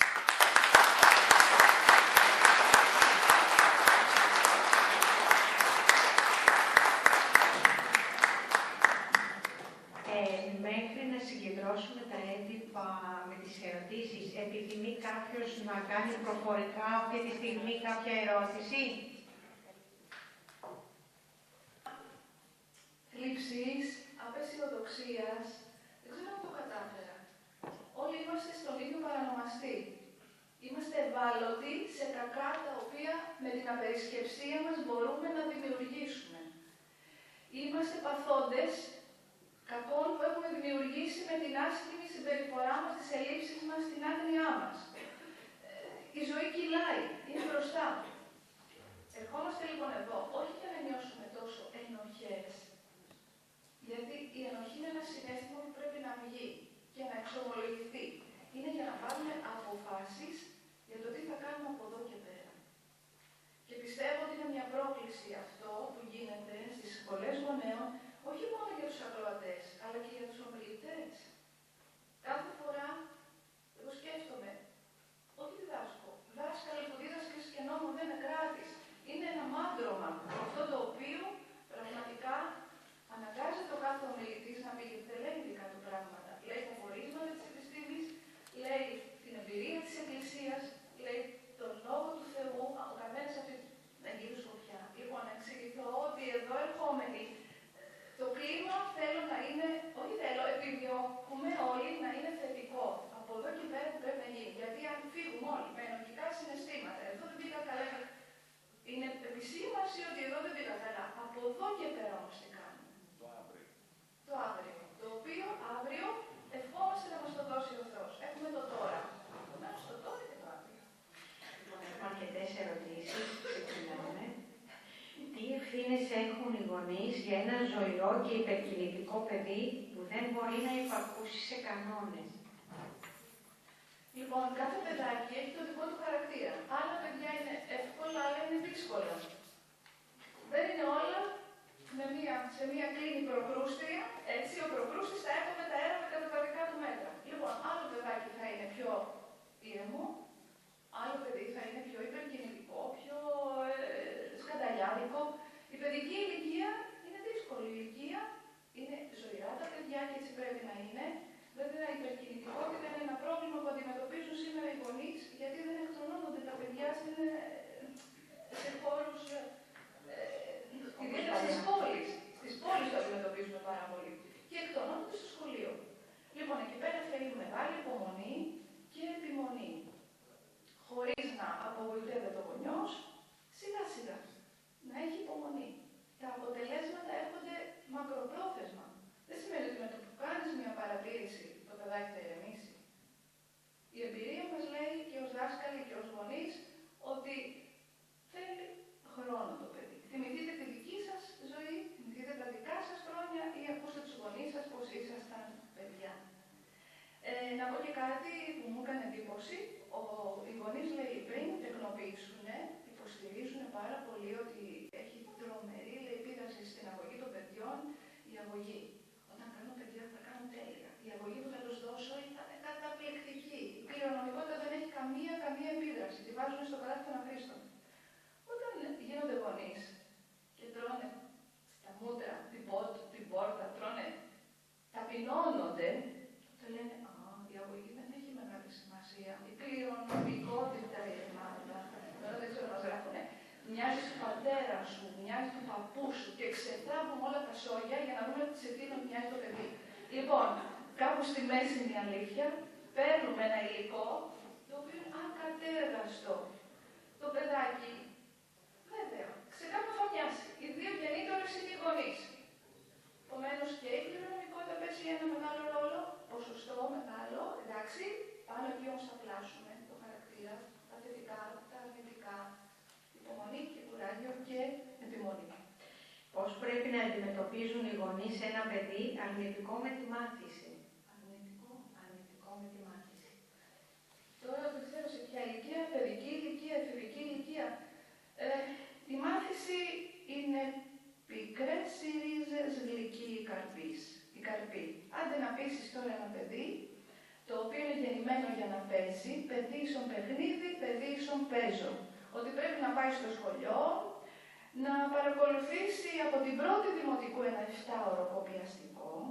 Αυτά δεν είναι πράγματα. Το σύστημά μας είναι εξοδοτικό. Εξοδοτικότατο. Και όσο μεγαλώνουν τα παιδιά μας, τους βάζουμε φορτία για να τα οδηγήσουν πού? Σε ένα τρελοκομείο. Να μπουν σε ένα πανεπιστήμιο που δεν λειτουργεί, τέλος πάντων, ή να τους φτάσουμε σε μια γνώση η οποία είναι άχρηστη κατά το ίμιση. Λοιπόν, μη μας παίρνει και πολύ εδώ πέρα από κάτω, αν το παιδί μας δεν είναι τόσο ενθουσιασμένο κάθε Δευτέρα που θα πάει στο σχολείο και κάθε πρωί. Πρέπει να δούμε γιατί, το γιατί. Δεν του αρέσει η δασκάλα, δεν του αρέσει το σχολείο, το έχουν προσβάλει. Δηλαδή, να κοιτάξουμε κάποια άλλα πράγματα, να συνεργαστούμε με τον δάσκαλο και να δούμε τους λόγους γιατί δεν θέλει το σχολείο. Σήμερα τα βιβλία είναι ελκυστικά, εξωτερικά έχουν προβλήματα στο τι διδάσκουν στα παιδιά. Τα προγράμματα είναι φιλόδοξα των σπουδών, όμως δεν βοητεύουν τους μαθητές μας. Τι είναι αυτό που βοητεύει? Είναι η προσωπική σχέση δάσκαλος-μαθητής. Όπου και να πάτε, ό,τι και να κάνετε, τόσα βιβλία και να κατεβάσετε, αν δεν ερωτευτεί το παιδί το αντικείμενο της μάθησης, να ερωτευτεί το μάθημα, το οποίο θα δοθεί με έναν ωραίο τρόπο από το δάσκαλο, να αγαπήσει το δάσκαλό του, το σχολείο είναι κάτι το απρόσωπο και εξοδοτικό. Γι' αυτό και εσείς τι θυμόσαστε από τα παιδικά σας αφεντικά χρόνια, τα μαθητικά? Έναν δάσκαλο καλό, μια καλή δασκάλα, θυμόσαστε την τάδε λεπτομέρεια, το τάδε μάθημα, γνώσεις άχρηστες πολλές. Η διαδικασία της μάθησης είναι σχέση, κρατήστε το αυτό. Όπως και η διαδικασία της αγωγής είναι σχέση. Αν δεν κάνει λοιπόν το παιδί σχέση αγάπης, δεν δημιουργήσει με τον δάσκαλό του, ό,τι και να κάνουμε, στο τελειότερο σχολείο και να το πάμε, κοπανάμε τον αέρα. Δεν ξέρω αν σας ικανοποίησε η απάντησή μου, αλλά είδα θαύματα στα 30 χρόνια που ήμουν στην ΕΔΑ. Θαύματα. Όταν το παιδί θέλησε, όταν το παιδί αγάπησε, ξεπέρασε τα κενά. Έκανε άλματα. Δεν μπορείς να βάλεις κάποιον στο πανεπιστήμιο αν δεν θέλει. Και αν μπει, θα κολλήσει. Δεν μπορείς ένα παιδί να το ξεπεράσει σε άλλο επίπεδο με 10 φροντιστές από πίσω, όσα ιδιωτικά και να το πας. Γι' αυτό λοιπόν, τι είναι αυτό που κάνει το παιδί στο τι, όχι στο ότι το παιδί είναι υπερκινητικό. Πώς φερόμαστε σε ένα κλαψιάρικο παιδί? Διαβάζω ακριβώς όπως θα έχετε εσείς διατυπώσει. Ναι, η κλάψα, η γκρίνια, είπαμε, είναι ίδιων πολλών παιδιών, κάποιων τέλος πάντων παιδιών που είτε είναι το χαρακτήρα τους, είτε εμείς πέφτουμε στην παγίδα να δώσουμε σημασία στο κλάμα τους, στην γκρίνια τους και να την καλλιεργούμε. Προσοχή. Αν κλαίει το παιδί που πονάει, επειδή είναι άρρωστο, έχει λόγος. Αν κλαίει όμως το παιδί επειδή τρώγεται με τα ρούχα του, θα να πει ότι κάτι συμβαίνει, ότι δεν έχει βρει νόημα. Κάτι δεν έχει αγαπήσει, κάτι του φταίει. Ο εαυτός του φταίει. Λοιπόν, εκεί πάλι πρέπει να ψάξουμε. Τι πρέπει να κάνουμε όταν το παιδί μας είναι στην προεφηβεία και δεν ακούει αυτά που λέμε, ενώ του μιλάμε και με συμβουλές και αυτό συνεχίζει τα ίδια? Στην προεφηβεία. Ναι. Αν μένουμε σε λόγια και μόνο σε λόγια, με συμβουλές τώρα είδατε τι το πάτε Πορφύριος. Δεν είναι εκεί το θέμα. Πολλές φορές τι θα πεις στο παιδί, να του μιλάς στο παιδί για να το προστατεύσεις από κινδύνους, ταπίζουμε τα παιδιά μας. Και συνέχεια πολλές φορές από το άγχος μας, για να μην μπλέξουμε, να μην η συμπεριφορά τους γίνει παραβατική στο σχολείο, συνέχεια τα συμβουλεύουμε. Αυτό είναι ένας διδακτισμός που τα παιδιά το πεθάνονται. Και μπαίνοντας στην εφηβεία, ή αν το παιδί είναι ξύπνιο, θα με πει απαράταμε κι εσύ. Δεν έχετε ακούσει από φίλους, απαράταμε κι εσύ και οι συμβουλές σου και η εκκλησία σου και η νοοτροπία σου. Δεν χρειάζονται πολλά λόγια. Σε ήρεμες στιγμές, το παιδί στην προεφηβεία ακούει περισσότερο, όσο μπαίνει στην εφηβεία λιγότερο, και όπως είπαμε, με αγάπη και παράδειγμα.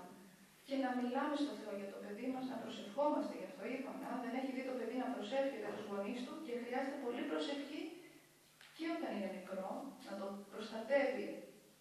Ο Θεός φυλάσει τα νήπια, από τις κακοτοπιές, πεσήματα, αρρώστιες που έχει παιδική ηλικία, και από παρέες όσο μεγαλώνει και από μπλεξίματα.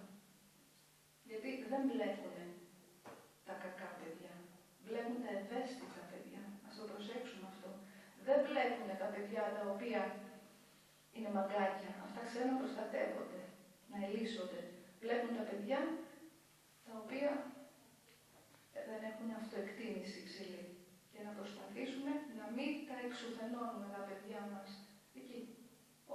Να βρούμε γέφυρες που θα τους έρθουν κοντά μας. Πέστε μας 3 λέξεις που χαρακτηρίζουν έναν καλό γονέα. Νομίζω τα είπαμε. Ναι, να είναι παρόν,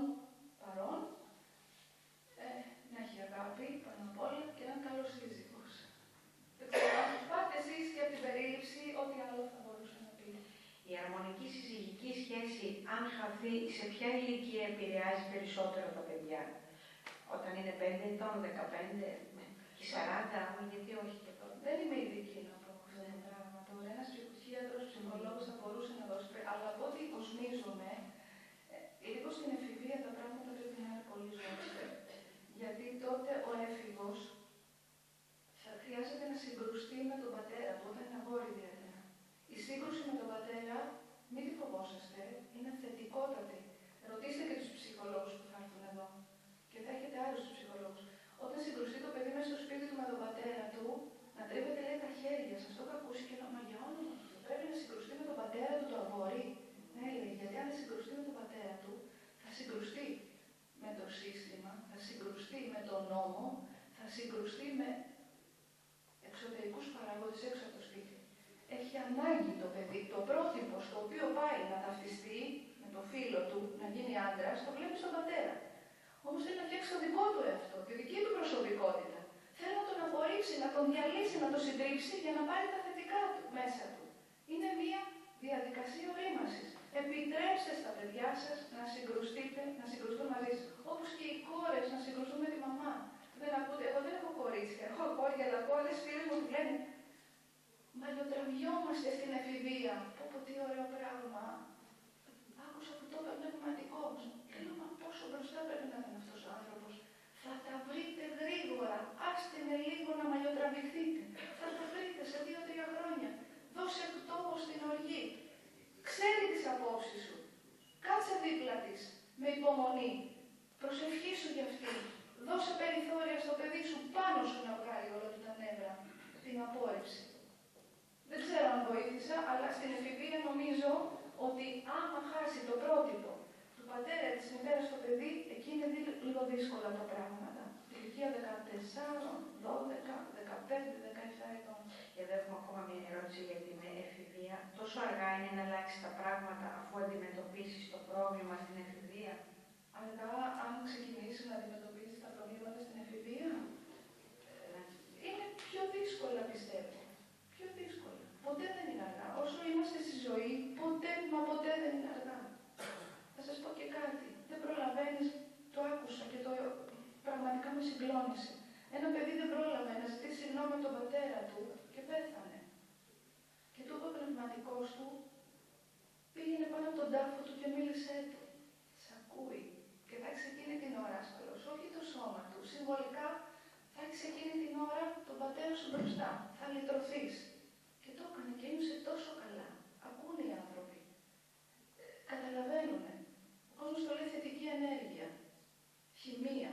Εντάξει, είναι μια ορολογία που δεν είναι τόσο εκκλησιαστική.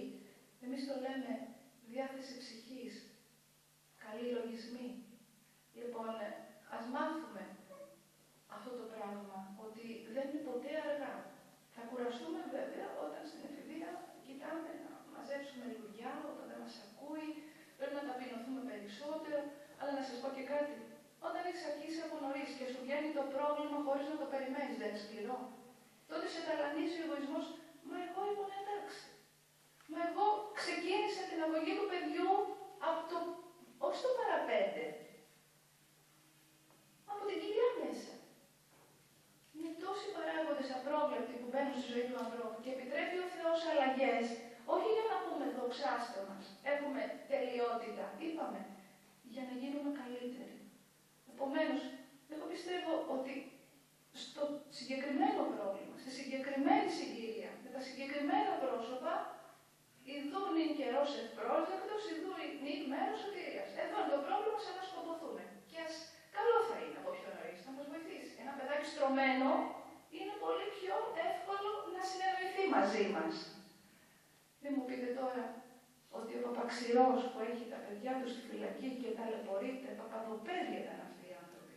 Και μάλιστα μεγαλωμένα σε μια γειτονιά των Αθηνών, με έναν γέροντα πνευματικότατο, εκεί κοντά στον Άγιο Ανδρέα Πατησίου. Καλότατα παιδιά. Ασχολούνταν με τι? Παπαδάκι στο ιερό. Με παραδοσιακά όργανα. Με το ένα, με το άλλο. Και έγινε αυτό που έγινε. Δεν ξέρεις ο Θεός γιατί το επιτρέπει. Δεν ξέρεις ο Θεός γιατί την ταλαιπωρία αυτή την επιτρέπει και στους γονείς του και στα ίδια τα άτομα και στην Ελλάδα τέλος πάντων στους γύρω που πήραν στο λαιμό τους τόσους ανθρώπους. Δεν μπορούμε να κρίνουμε. Συμπεριφορές κρίνουμε. Τι μπορεί να ζητήσει ένα παιδί μονογονεϊκής οικογένειας, είτε από πατέρα είτε από μητέρα? Νομίζω και αυτό το απαντήσαμε. Οι γονείς να περιορίσουν τους εγωισμούς τους, έχω την αίσθηση, από τη διαζύγιο, έτσι, που έχει προφανώς αυτό εννοεί, ότι να παραμερίσουν τους εγωισμούς τους, όσο είναι δυνατόν, και να πάρουν διαζύγιο από τον εγωισμό τους, δηλαδή. Πήραν το διαζύγιο που το πήρανε, ας πάρουν ένα ακόμα διαζύγιο από τον εγωισμό τους. Που εκτονώθηκαν πια. Και από εδώ και πέρα να δούνε τι πρέπει να γίνει με τα παιδιά. Θα είναι κέρδος τους. Και δικής τους ψυχικής ηρεμίας και για τα παιδιά τους. Έχω την αίσθηση ότι οι άνθρωποι είμαστε και λίγο χαζοί. Ταλαιπωρούμαστε με τα δίκια μας, τα οποία θέλουμε να τα διεκδικήσουμε στο έπακρο και δεν αφήνουμε και ένα κομμάτι να το διεκδικήσει ο Θεός. Υπάρχει πολύ μεγάλη αδικία και πόνος σε αυτές τις καταστάσεις. Και είναι δύσκολες στιγμές και οι άνθρωποι θέλουν συμπαράσταση. Δεν μπορούμε να κρίνουμε κανέναν μα κανένα. Και σε ένα τέτοιο πρόβλημα ασφαλώς δεν φταίει ο ένας, δηλαδή και οι δύο. Άλλος περισσότερο, άλλος λιγότερο. Λοιπόν, προσοχή τα παιδάκια αυτά, τα παιδιά πρέπει να στηριχθούν. Η τηλεόραση έβγαλε ένα σποτάκι πολύ πετυχημένο. Το είδατε για τους γονείς εν διαστάση. Μας ενώνουν τα παιδιά μας. Είμαστε γονείς μέχρι το τέλος της ζωής μας. Μπορεί να μην είμαστε σύζυγοι. Και βλέπετε σήμερα, εντάξει, δεν λέμε ότι δεν έχει τίποτα. Κάποιες οικογένειες που έχουν καταφέρει πολλά πράγματα. Να έχουν παράλληλες επικοινωνία μεταξύ τους. Πείτε, ανάλογα με την περίπτωση. Δεν μπορείς ο άλλος να σου έχει καταστρέψει τη ζωή, να μην συμβαίνει τίποτα. Να κάνεις ένα διάφορο.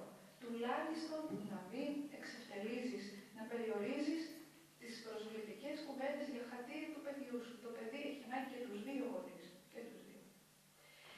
Ακόμη δύο ερωτήσεις και τελειώνουμε. Ποια είναι η διαφορά ανάμεσα σε δύο παιδιά που το ένα παίρνει αγάπη και από τους δύο μαζί γονείς, δηλαδή που οι γονείς του αγαπιούνται, και ενός άλλου που παίρνει αγάπη από τους γονείς του ξεχωριστά, όταν οι γονείς δηλαδή είναι χωρισμένοι? Η διαφορά. Να σας πω κάτι, και εδώ τώρα δεν ξέρω πώς να απαντήσω. Εκ των πραγμάτων, βλέπει κανείς τα αποτελέσματα. Το παιδί αυτό μεγαλώνει και κατανοεί και δικαιολογεί. Και ανάλογα με το τι προεργασία έχει γίνει για τους δύο γονείς, είναι ανεπίτρεπτο να ζητήσει έτσι, από τον ένα ή τον άλλο, είναι οριμότητα να ζητήσει τα δίκαια. Πόσα παιδιά πραγματικά έχουν οδηγήσει τους ίδιους τους γονείς στο να πάρουν διαζύγιο. Είναι πιο όρημα τα παιδιά, σε εισαγωγικά, γιατί δεν θέλουν τις εντάσεις. Τα παιδιά θέλουν ηρεμία. Λοιπόν, αυτό τι λέει? Ότι μαμά θέλω να γελάνε τα μάτια σου. Μου το είπε μία φίλη μου που χώρισε τελευταία μετά από 30 χρόνια γάμου. Και την οδήγησε ο γιος της, μεγάλο παιδί, στο να υπογράψει. Μαμά θέλω να γελάνε τα μάτια σου. Γιατί όλα αυτά τα χρόνια το γέλιο δεν υπήρχε σπίτι μας. Δεν υπήρχε ούτε τρίτο πρόσωπο, ούτε τίποτα άλλο. Και το παιδί το ίδιο δεν άτεχε, φαίνεται, και άλλο ένα παιδί η οικογένεια αυτή. Λοιπόν, εγώ πιστεύω ότι με τη δύναμη του Θεού και όταν υπάρχει επαγρύπνηση από τους γονείς και πνευματικό στη μέση, η Εκκλησία μας είναι φιλάνθρωπη. Τα παιδιά αυτά είναι πληγωμένα. Αλλά ποιος δεν είναι πληγωμένος σήμερα, πείτε. Ποιος δεν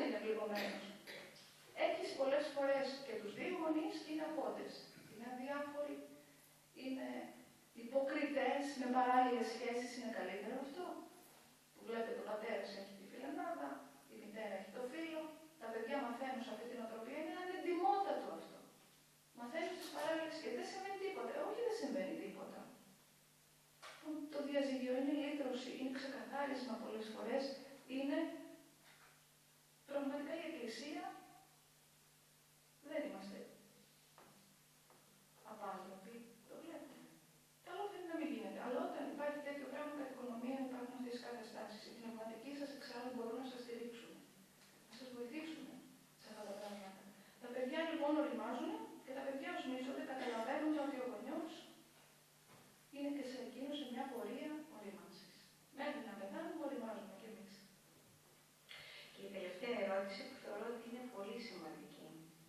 Ποια πρέπει να είναι η στάση μας σε κάποιο τελειόφοιτο λυκείου σχετικά με αυτό που θέλει να σπουδάσει και σε αυτό που εμείς πιστεύουμε ότι πρέπει να σπουδάσει? Μάλιστα. Δεν είπαμε τέτοιες λεπτομέρειες. Πολλές φορές θέλουμε να κάνουν τα παιδιά μας αυτό που δεν πετύχαμε εμείς. Τα όνειρά μας, τα αποθυμένα μας. Οι παλιότερες κοινωνίες είχαν την επιθυμία να σπουδάσουν τα παιδιά τους, να τους κάνουν γιατρούς και δικηγόρους. Στα νησιά δεν και καλά να τους κάνουν ναυτικούς και πλειοκτήτες, ιδιαίτερα τα νησιά τα πλούσια. Λοιπόν, ο γονιός κατήφθηνε παλιότερα πολύ έντονα τη ζωή του παιδιού του και σε θέμα γάμου και στα θέματα της σταδιοδρομίας του.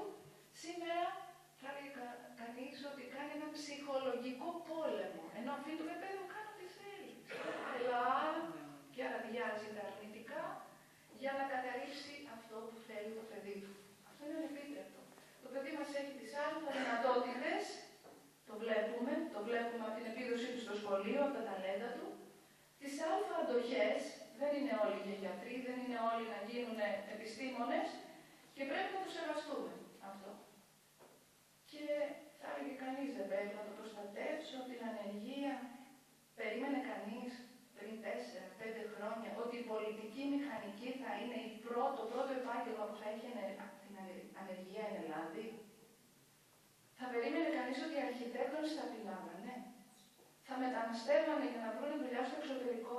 Η οικοδομή είχε δώσει δουλειά σε χιλιάδες ανθρώπους.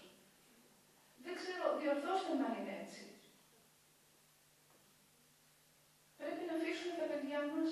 Θα μου πείτε, είναι πολύ σοβαρό θέμα ο επαγγελματικός προσανατολισμός. Ναι, εντάξει, είναι σοβαρό, αλλά μην τον μεγεθύνουμε. Να είναι ισορροπημένο το παιδί, γιατί καλείται σε ηλικία 18 χρονών να αποφασίσει για τη ζωή του. Τι θα κάνει παλιότερα? Σήμερα καλείται να σπουδάσει. Είναι τόσο αβέβαια τα πράγματα, να σπουδάσει κάτι το οποίο δεν ξέρει καν να το εφαρμόσει. Δεν ξέρει αν το εξασκήσει στον τόπο του, δεν ξέρει αν θα βρει δουλειά όπου γης. Τι πρέπει να γίνει? Συμβουλευτείτε και τους καθηγητές των παιδιών σας, συζητήστε με τα παιδιά σας. Τα παιδιά πρέπει να σπουδάζουν, όχι πρωτίστως για να βρουν δουλειά, αλλά για να καλλιεργηθούν, να αποκτήσουν αληθινές γνώσεις. Ανάθεμα, συγγνώμη για την έκφραση, στα πανεπιστήμια μας που απογοητεύουν τα νιάτα μας. Με τις απεργίες τους, τις καταλήψεις τους, όλα αυτά τα δεινά τα οποία γίνονται, και βλέπετε παιδιά στις καφετέριες, στην πιο παραγωγική ηλικία, τη μια χρονιά να είναι υπερφορτωμένα με ένα πρόγραμμα τραγικά βαρύ και την επόμενη χρονιά να πηγαίνουν από καναπέ σε καναπέ, γιατί δεν ξέρουν τι να κάνουν. Λοιπόν, είναι τρελό το σύστημα.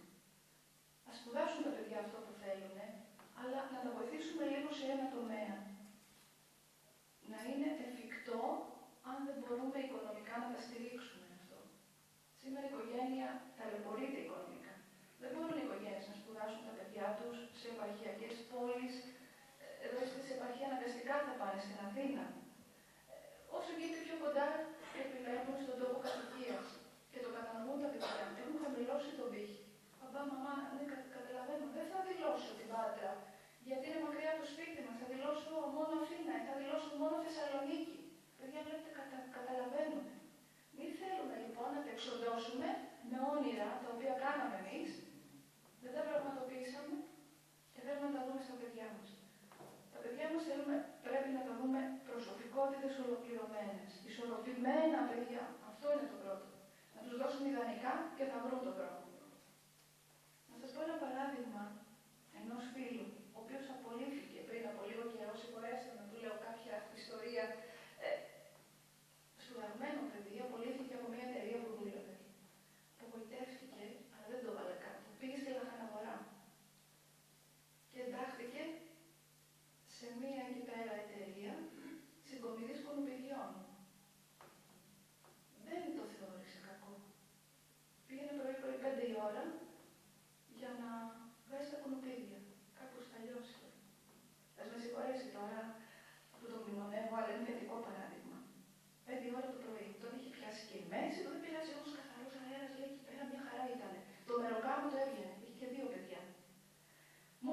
Καζανή δούλευα σε αυτή την εταιρεία. Δεν το βάλε κάτω, επί 1,5 χρόνο ήταν. Τον παρακολουθούσε ο διευθυντής της επιχείρησης και τον καλεί μια ωραία πρωία και του λέει: εκτίμησα την ετοιμότητά σου, την εργατικότητά σου και σε προσλαμβάνω όχι τώρα πια ως απλό εργάτη, ως διευθυντή πωλήσεων στα Καρφούρ, στα μεγάλα πολυκαταστήματα των Αθηνών.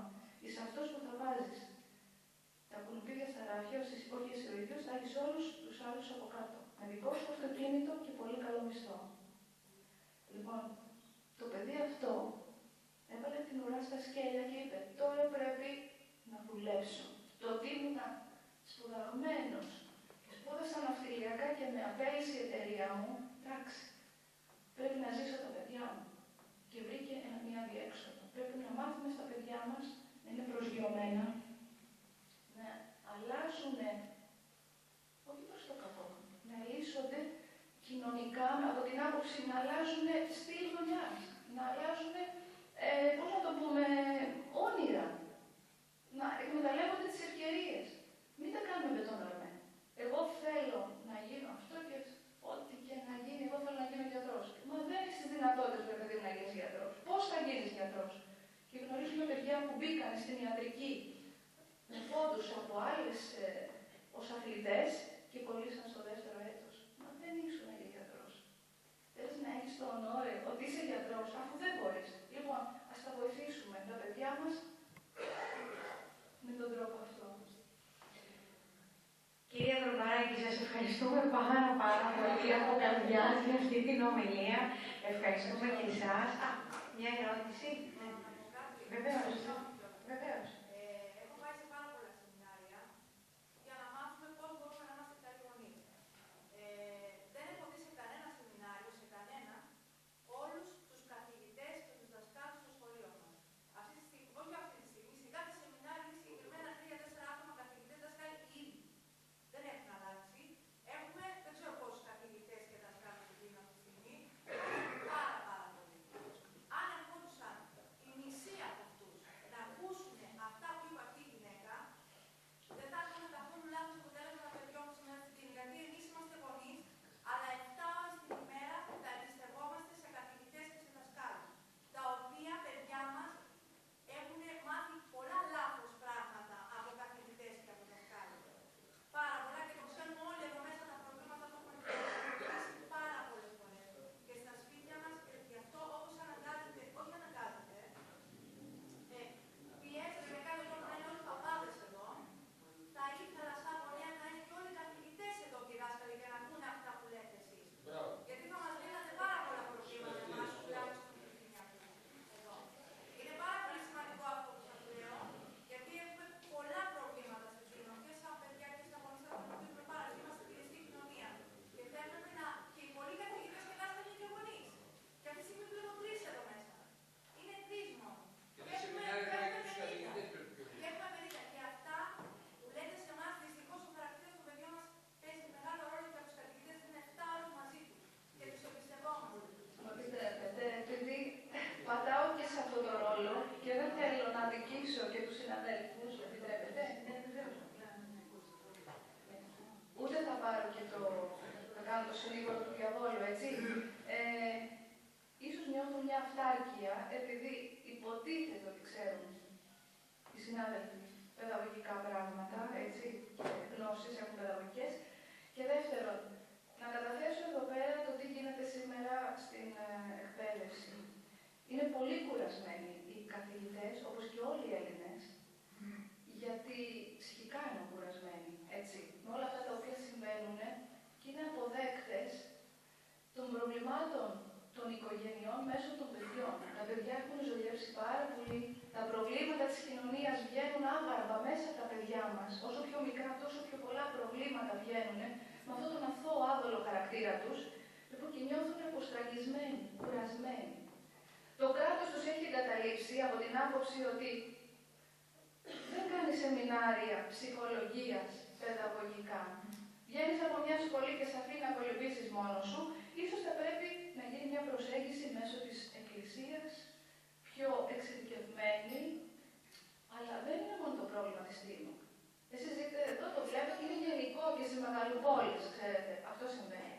Ότι νιώθουν απογοητευμένοι και θυμωμένοι οι εκπαιδευτικοί και σου λέει θα κάτσω εγώ να βγάλω το φίδι από την τρύπα. Μου φέρνουν τόσα παιδιά δύσκολα στις τάξεις, συρρυκνώσανε τα σχολεία, καταργήσανε τμήματα. Τα ζούμε κάθε μέρα, έτσι δεν είναι? Μ' αφήνουν εμένα γλύψικο μισθό εκεί πέρα να παλεύω όλη την ημέρα. Μου βάλουν και 2 ώρες παραπάνω. Δεν κάθονται οι εκπαιδευτικοί. Δεν κάθονται. Οι 3 μήνες που λένε είναι μύθος. Μπείτε 1 ώρα σε τάξη, θα διαλυθείτε. Θα διαλυθείτε. 1 ώρα διδακτική ισοδυναμεί με 3 με 4 ώρες γραφείου. Είναι εξοδοτικότατο το έργο μας. Αλλά και απ' την άλλη, αν δεν το αγαπάς, φθείρεσαι, φθείρεις και κάνεις κακό. Σήμερα δηλαδή ο δάσκαλος πρέπει να έχει και ιεραποστολικό χαρακτήρα μέσα του, έτσι όπως γίνονται τα πράγματα, δεν θα βγάλει το θυμό του επειδή του κόψουν το μισθό στα παιδιά. Είναι τα λιγότερα που φταίνουν. Επομένως θέλουν βοήθεια οι δάσκαλοι και πάτε, Γεώργιε, δεν ξέρω, η Μητρόπολη πιστεύω την ερευνήσει. Αλλή μόνο. Σας είπα, εγώ θα βγάλω το φίδι από την τρύπα. Ένα ξερό μάθημα, επειδή τα έχει με τον Υπουργό Παιδείας, επειδή τα έχει με τον Σαμαρά. Τα έχει με την κυβέρνηση, τα έχει με το μνημόνιο και την Τρόικα. Και ξεσπάει αδίκως αλλά με συγχωρέσετε. Πάντως η πρόσκληση πραγματικά είναι για όλους τους γονείς της Τίνου, για όλα τα νέα ζευγάρια, για οποιονδήποτε θέλει να μάθει κάποια πράγματα, είτε είναι καθηγητής, εκπαιδευτικός ή απλά θέλει να μάθει πράγματα για τον εαυτό του. Σας ευχαριστούμε πάρα πολύ. Η επόμενη συνάντηση είναι στις 15 Φεβρουαρίου και το θέμα είναι πολύ επίκαιρο. Είναι η οικογένεια στη σημερινή κρίση. Σας ευχαριστούμε πάρα πολύ.